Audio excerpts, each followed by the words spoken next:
Salut papa, tu peux te cacher, on t'a vu.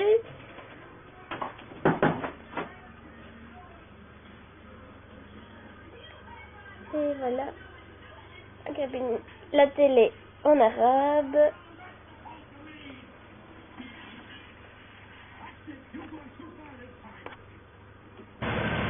Il est 23h55, on n'est pas encore sorti, et voilà ce que nous voyons.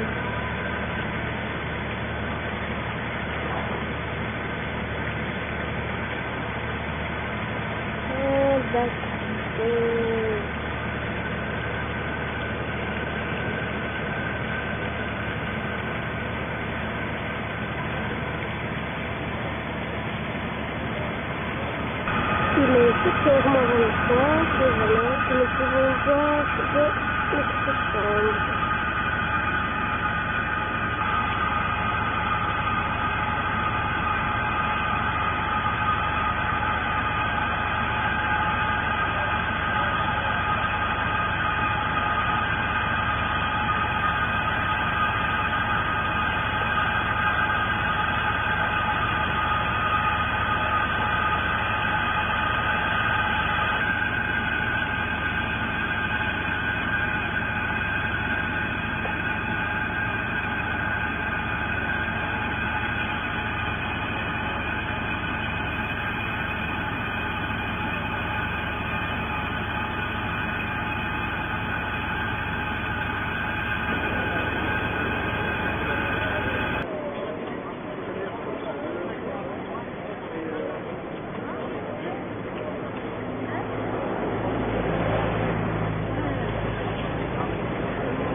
Non. Il Samoa, non. Oh, les filles, sont Samoa.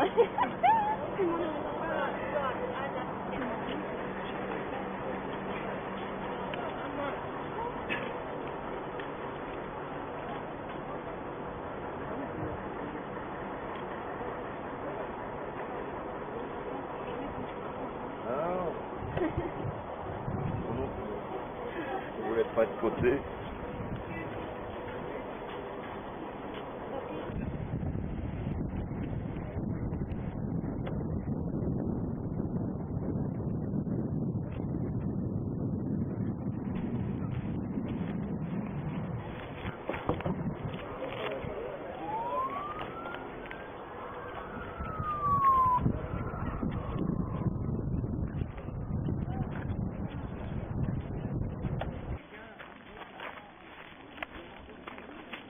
Donc, c'est le temple de la reine Hatshepsut à Luxor.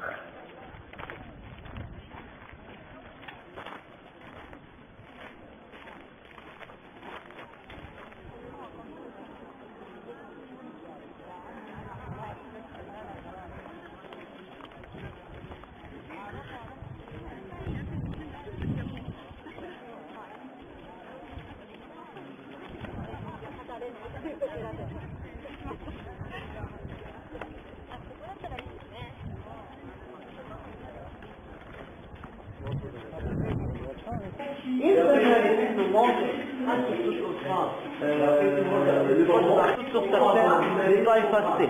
Pourquoi? Parce que la reine sur sa terre est représentée comme un homme, pas comme une femme. C'est pour ça que la reine pharaon a une des raisons les plus importantes de la construction du temple. La reine pharaon a dit avant qu'il soit le paradis.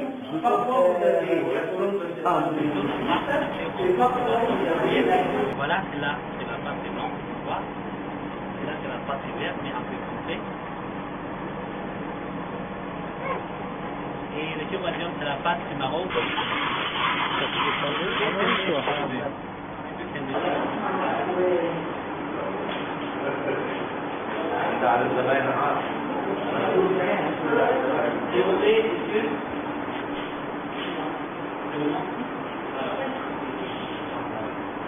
voyez que ça commence que les français, bien, nous avons des détails de travail, c'est-à-dire un caractère. Tout ça, c'est la même chose, soit la partie blanche, soit la partie marron. Le premier, c'est que si j'ai regardé dans le ça, parce que pour les personnes à la carte, la blanche, il y a des espaces de la si on a plus de limite, actuellement, il a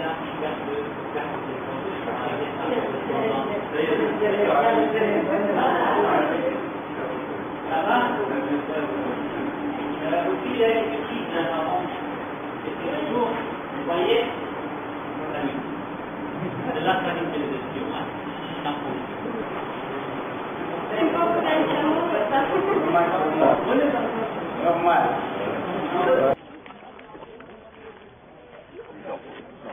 Donc nous sommes à l'entrée du temple de Karnak. Tu as descendu un peu en face de la télé. Non, il est pas en face. Ouais. Malheureusement, les deux temples, le deux temples, le premier, celui de la déesse Mout, le deuxième, celui de Dieu Monte, sont complètement détruits. C'est pour ça qu'on va visiter seulement le temple de Dieu Amun-Ra, qui se trouve au milieu comme nous voyons. Le temple de Dieu Amun-Ra. Dans cette grande cour, on peut trouver trois temples. Le premier, celui-ci, était construit par le roi Séti-II, un des petits-enfants du roi Ramsès II. Le deuxième, celui-là, je vais dans ce temple. Elle était le prince Ramsès. Ramsès II. Tout en Cameroun.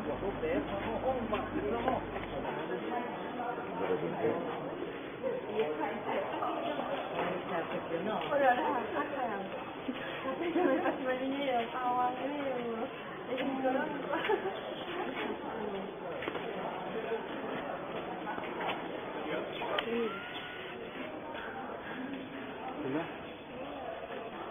Alors, on a combien de colonnes là? Oui, imaginez-vous. 36. Non, pardon? 36. 30, 24 colonnes. Le colonne, comme nous le voyons, nous montre la beauté, nous montre la magnificence. Tous les colonnes. Parce que cette salle était à construction, il casse. Reste un prince, hein? Oui, le prince, oui. Elle était mariée avec Marcel. En fait, cette grande cour est la grande cour la plus importante. Parce que ici, un premier lac est-ouest, le deuxième lac nord-sud. Lac est-ouest, lac du soleil. Cette statue, c'est une statue, comme j'ai déjà dit, la possession osirienne. C'est-à-dire exactement comme ça. Quand on voit un roi représenté comme ça, c'est-à-dire que ce roi, il est mort, Hatshepsut. Il y avait un obélisque là, malheureusement a été cassé par un roi. Le deuxième a été enfermé.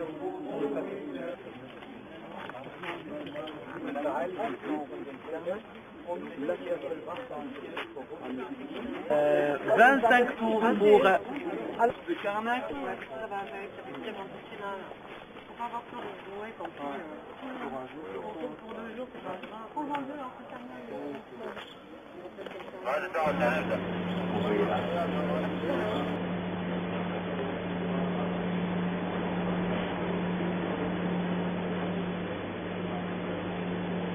Le prêt.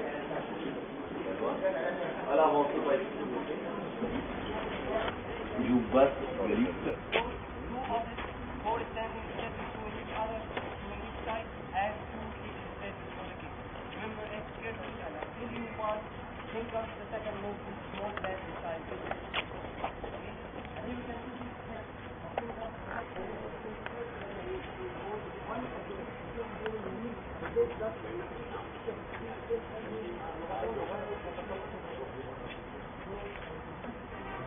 Sur le bilan, qu'est-ce qu'on va faire, qu'est-ce qu'on va voir après la mort.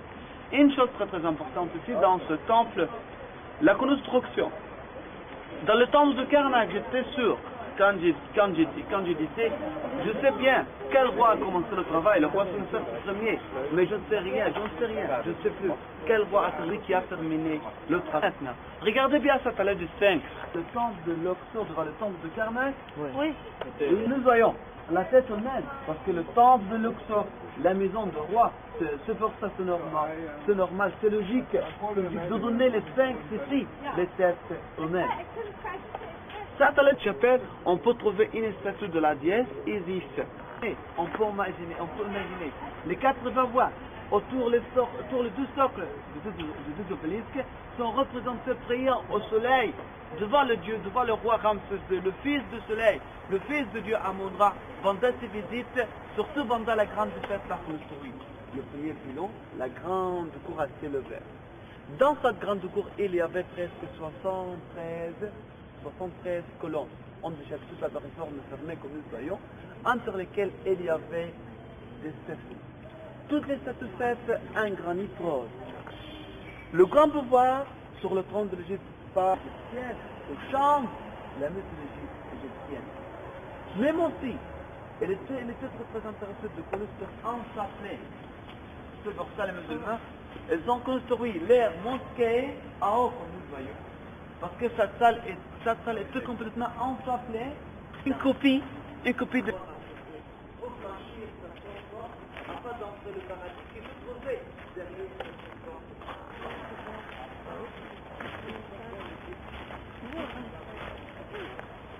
C'est là, gravé sur sa tête, le temple, les 4 statues, les deux statues assises, les 2 obélisques, le drapeau pour les fêtes, surtout la deuxième,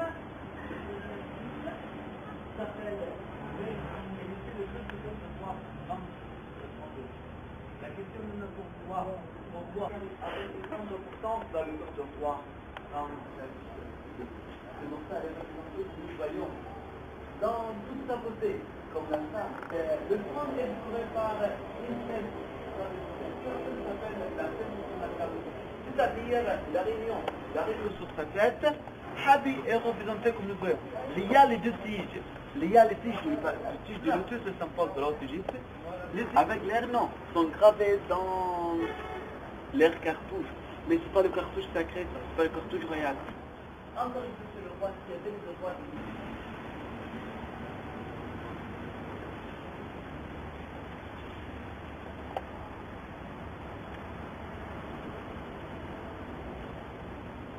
Le grand se montrait comme un roi respectueux.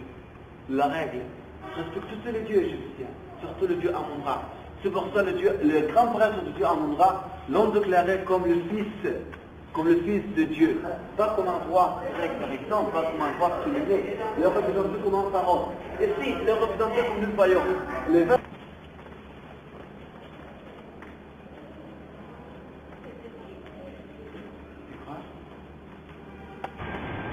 On est enfin parti pour être fou.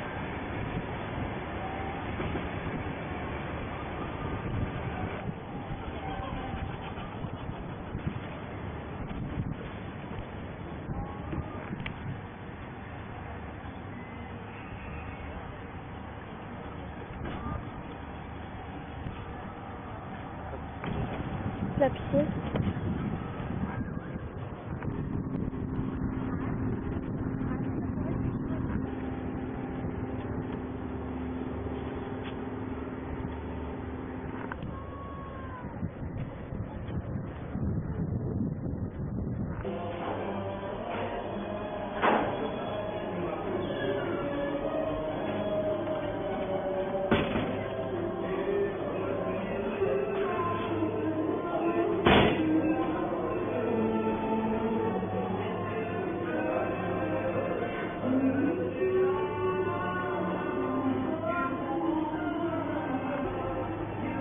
beurre.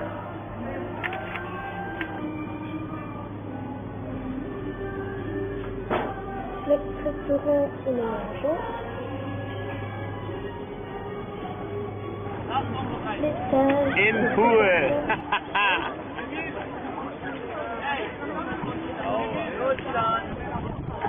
Hello, play! Oh! Do this for man, do this for man.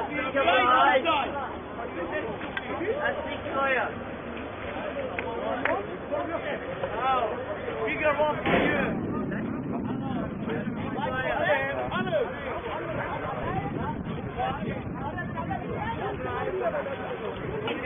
Down for the bar.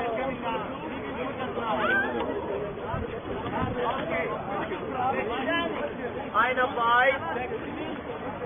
A pizza. That's a big one for you, bigger. Yes, the best. Allez, oui,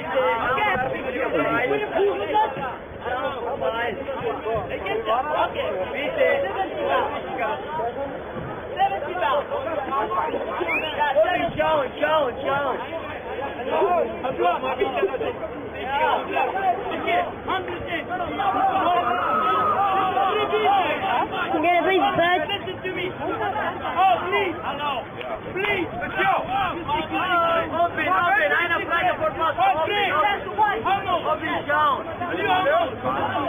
Down here. Hello.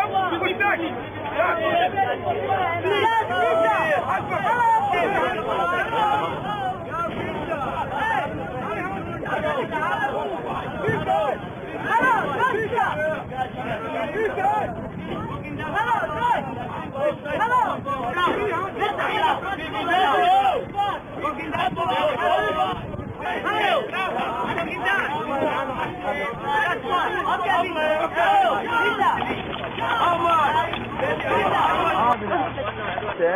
Mais regardez bien aussi le pilon. On va découvrir notre temple magnifique aujourd'hui, presque 120 km au nord de Luxor, 120 km au nord de au nord.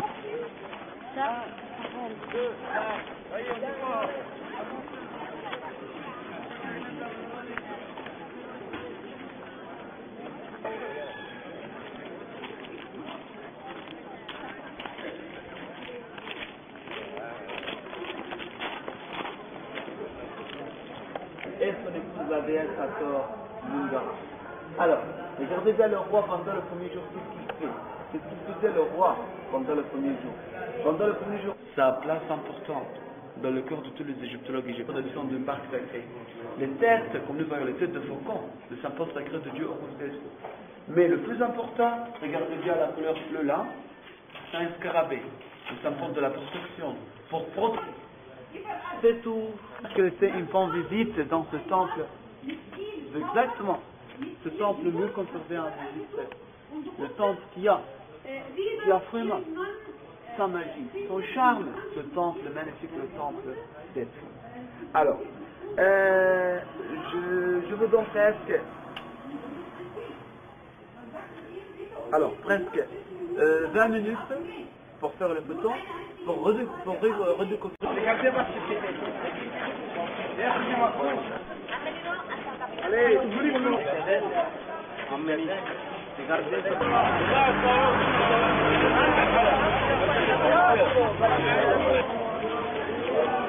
mais une île très importante s'appelle l'île de Crocodile, comme nous voyons.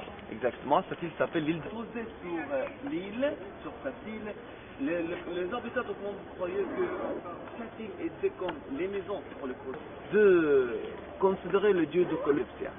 Mais ce temple, c'est un temple unique en Égypte, parce que c'est un temple le seul temple local en Égypte qui avait deux dieux. Le dieu faisait le temple en deux, en choisissant un autre dieu qui était complètement aimé par les Égyptiens, qui avait deux salles possibles, deux vestibules et enfin le sein du temple, où sa petite cour était considérée comme la cour la plus importante couverte dans ce temple. C'est interdit d'entrer dans cette scène la plus ancienne dans ce monde entier, que nous montre le calendrier, que nous montre les fêtes, les offrandes, l'année ancienne. Seul le temple commence, c'est comme ça. Ok? Donc, pour écrire 20.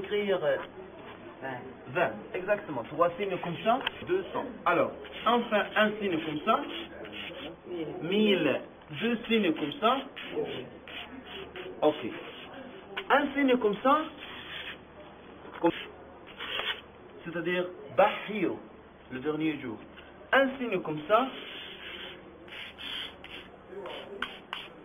Achet, c'est la saison de l'inondation de Nil, le cours de Nil. 4e, 25e, 26e, 27e, 28e, 29e. Regardez bien ce signe-là, c'est-à-dire 9. Sur les deux socles, reposez les deux, une seule fois, pas plus. Ce temple était dédié aux deux dieux. C'est pour ça le roi, oui, la première construction en pierre dans tout le monde entier, la grande pyramide à degrés. Le sage, surtout sur le papyrus. C'est pour cela, pendant la période romaine, à la fin de la période romaine, le Romain adorait Émanthe comme le dieu de la mythologie. Nous montre la création de Dieu dans la mythologie égyptienne. Regardez bien, on peut voir ici 3 carrés.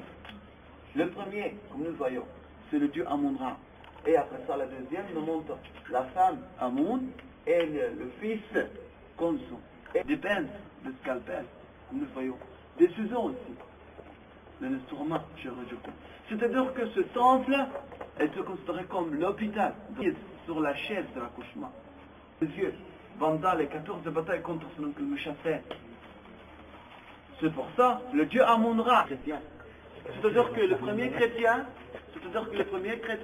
ont dérivé les 4 symboles de la mythologie égyptienne pour montrer leur nouvelle religion aux Égyptiens, parce que les chrétiens savaient bien la nature des Égyptiens. Aux Égyptiens, pour montrer leur nouvelle religion, ils ont dérivé les 4 symboles de leurs 4 évangiles exactement de la mythologie égyptienne, comme nous voyons. Les Égyptiens et le peuple.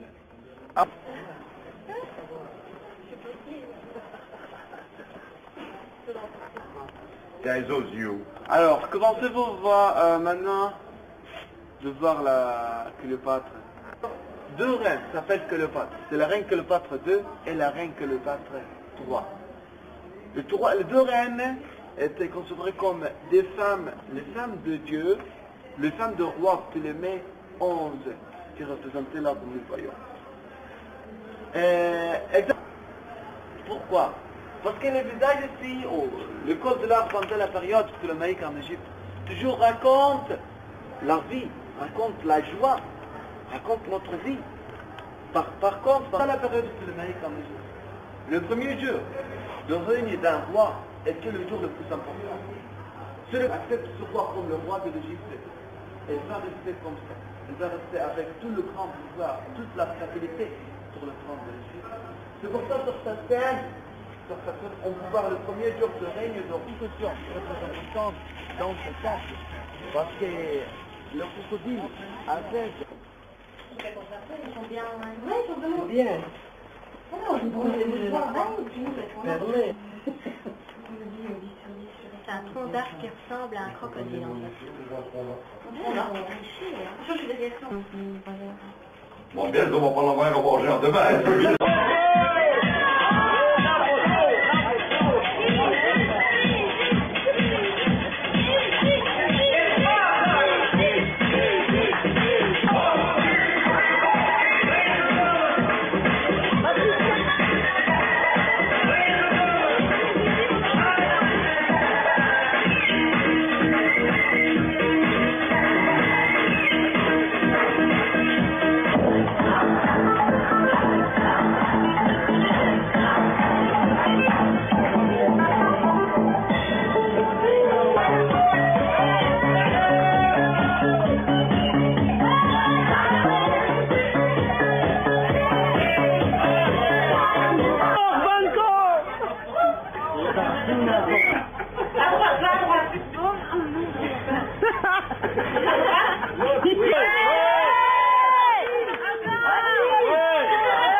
Pendant la période ptolémaïque, l'île de Philae est exactement considérée comme la maison de la déesse Philae. Le nom moderne, on peut dire le nom moderne est Philae. Philae, c'est un mot grec. Philae, c'est-à-dire l'amour. Exactement. Philae, c'est un mot grec, c'est-à-dire l'amour. Grande histoire de l'amour pendant la période arabe en Égypte. Une grande histoire de l'amour entre la fille d'un sultan, la fille du roi et un homme égyptien. Un homme très belle maison sur l'île de Philae pour sa fille. Sa fille était exactement prisonnière ici. Tiens, l'homme égyptien, comme exactement, le colombe, leurs chapiteaux sont sculptés de motifs, les mecs, des palmes, des fleurs, comme nous voyons. Le roi Ptolémée VI, c'est lui qui a commencé le travail avant Jésus-Christ. Mais quel roi a terminé le travail dans ce temple? C'est très difficile de dire ça. Parce que pendant la période ptolémaïque, il y a des générations ont participé à la construction. C'est pour ça, par exemple, cette colonnade, 13 et 17 colonnes, que parce qu'il y a des générations différentes. Il y a des rois des Francs qui ont participé à la construction. Des rois voulaient que l'île sacrée, ou dans le temple de la déesse, dans la maison de la déesse existe sur le dessus. Informe la Louis donne le glaire qui reçoit. La déesse regarde complètement effacée par les chrétiens, parce que les chrétiens ont occupé ce temple. La deuxième salle était transformée en église dans ce temple. Les chrétiens, nous sommes exactement dans la première grande cour aussi, sur laquelle on peut voir une scène avec des hiéroglyphes. La scène nous montre le roi Ptolémée III avec la reine Cléopâtre V.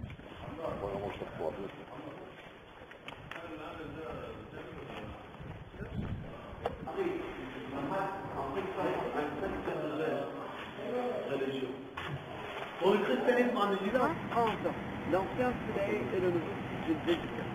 Les archéologues ont essayé ça, elles ont transporté des palmes et des arbres. Étaient à l'origine sur le nouveau Sinaï et sur l'ancien Sinaï.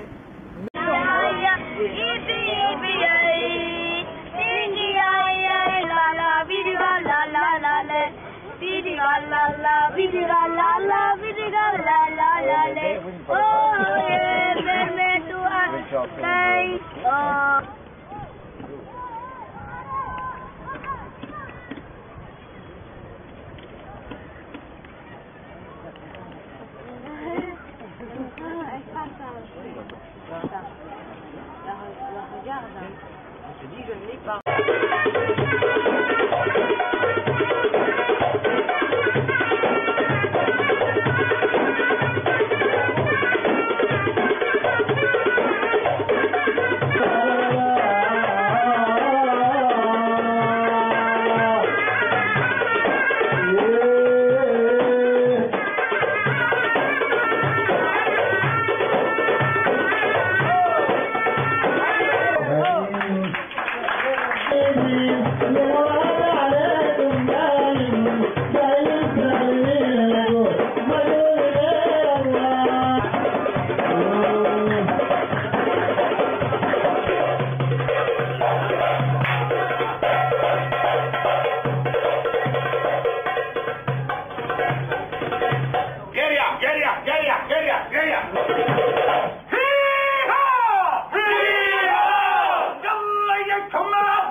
Non, c'est vrai.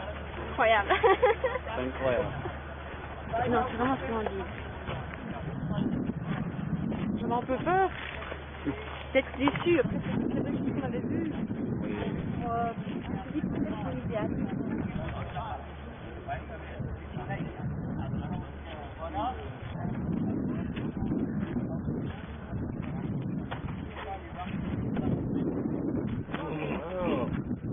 Comment c'est Nicolas Hulot, c'est ça? Ça.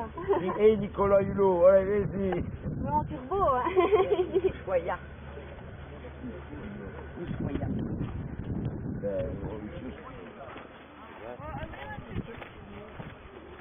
Non, mais c'est au film. Ah ben, il va s'en occuper, il va pas lâcher.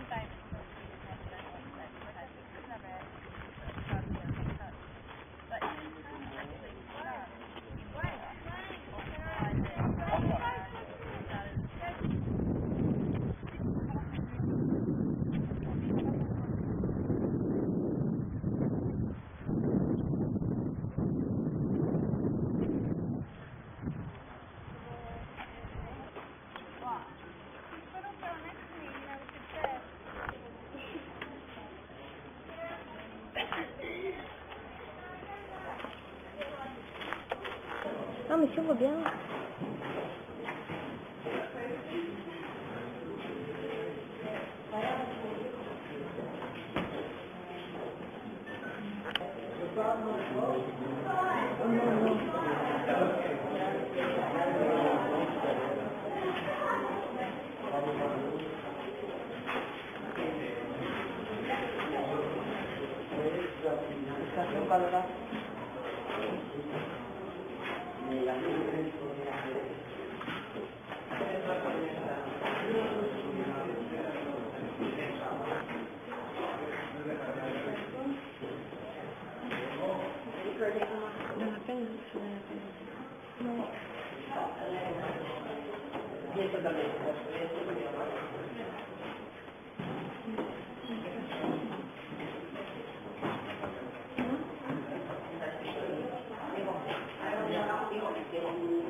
Des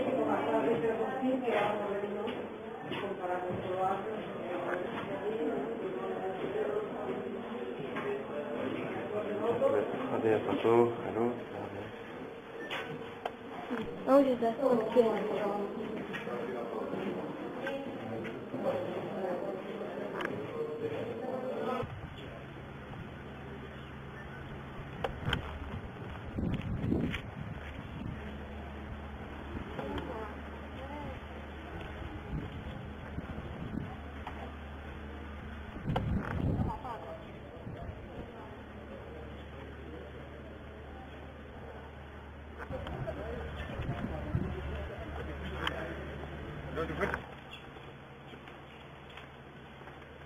Pesan fotografi sama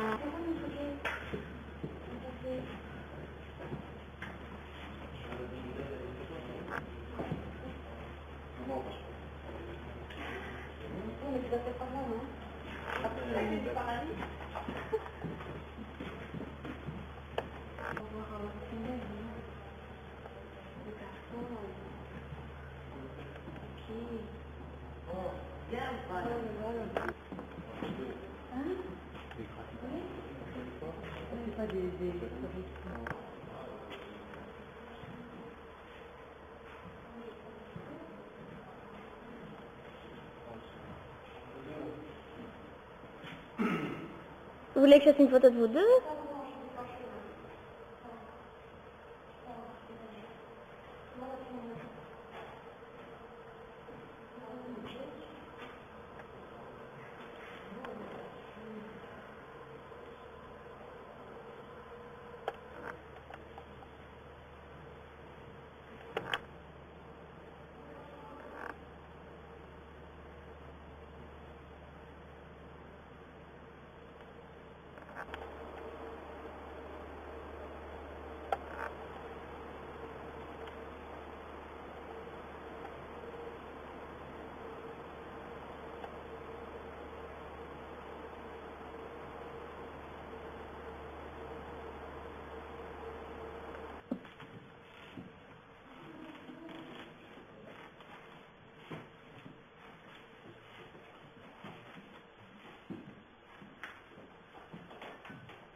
Harley itu tuh.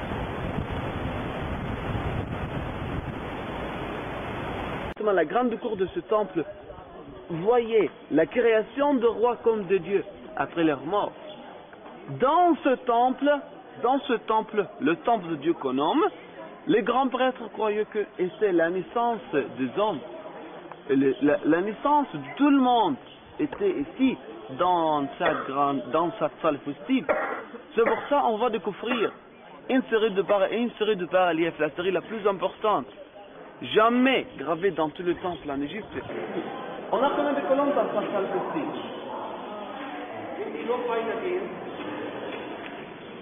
Entre le deux vers de la nuit, même comme la maison de Dieu qu'on nomme la création chez les ancêtres chrétiens. Mais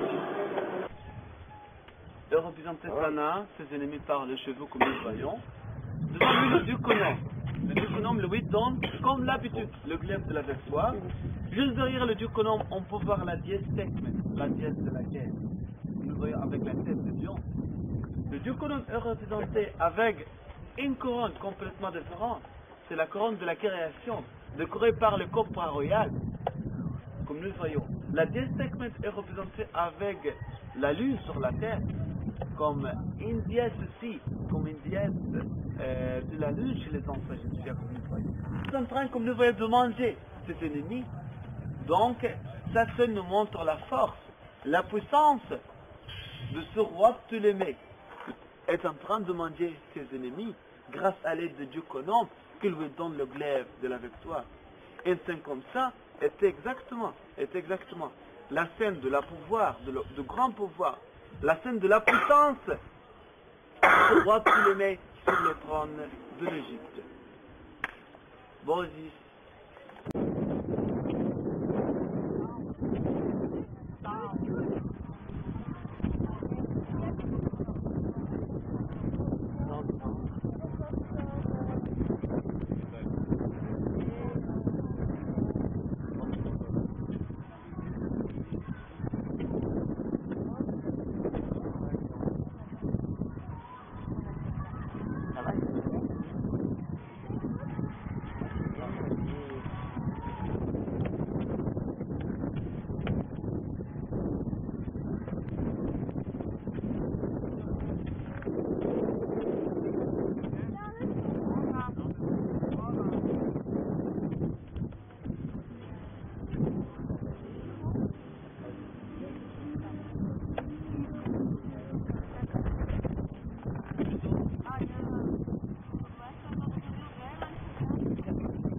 Il t'appelle pour que tu ailles au bazin.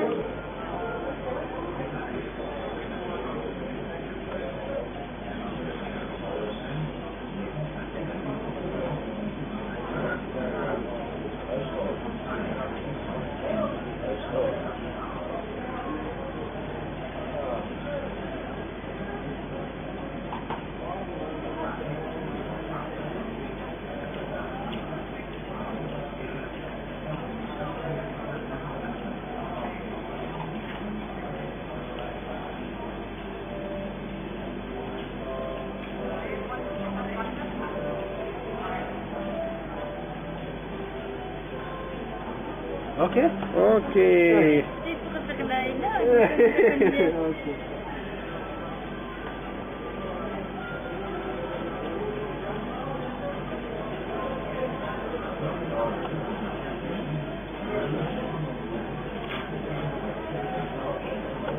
Ok, ah bah, c'est beau. J'ai été vendre des drapeaux.